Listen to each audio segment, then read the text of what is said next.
So we'll start off with this old generator. Has a Briggs and Stratton motor, which is very common. You'll notice it's all in pieces here, right? Well, this is a very old generator. It's not going to get put back together. This particular piece right here is completely busted. I guess that could get welded and I could save this object.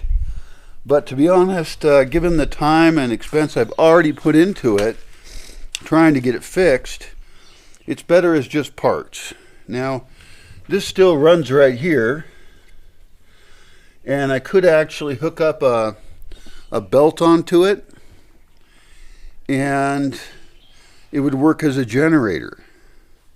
I could hook up to a bicycle to illustrate to people how hard it is to make electricity. Because, you know, I could hook a light bulb up to it, and they could see, wow, it's a huge amount of work to make electricity. And that's one of the lessons I want to teach people here, is that we don't have infinite electricity. We don't have it in the world. We do right now, I understand that, and lots of people are working to make more electricity and contaminate the earth more.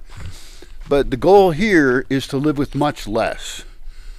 So, you know, I see people out there with solar panel systems that are, you know, 30, 40,000 watts, and their whole roof is covered in solar panels, and that's just for their house.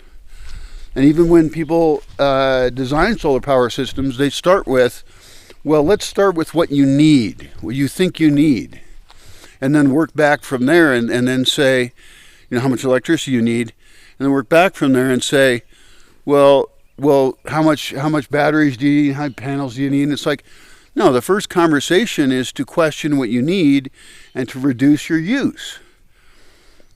And to time it so that you're using your larger objects when there's sun out, so you're reducing your battery bank size, because that's the big flaw in solar, is that it needs a lot of batteries.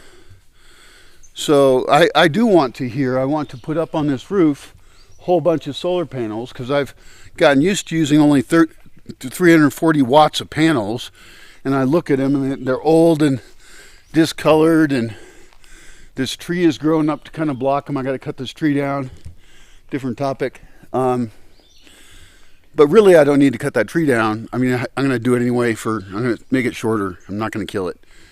But I want to cover this whole roof with panels, and I need to trim this tree here, and that way I'll get lots of electricity. But that electricity then will go out on buried wires to power a lot of places. Also, this is very much a hub, a center.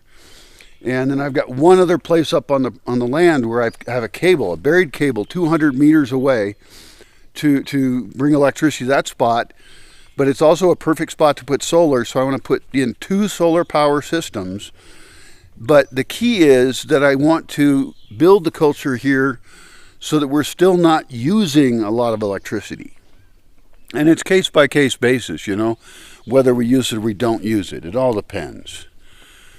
I just don't want to fall into the trap of having too much resources and then using them, when the key is to learn how to live with ultimately no electricity.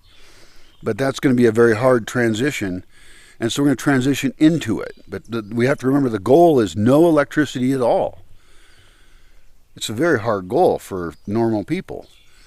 And even massive conservation is going to require a massive lifestyle change.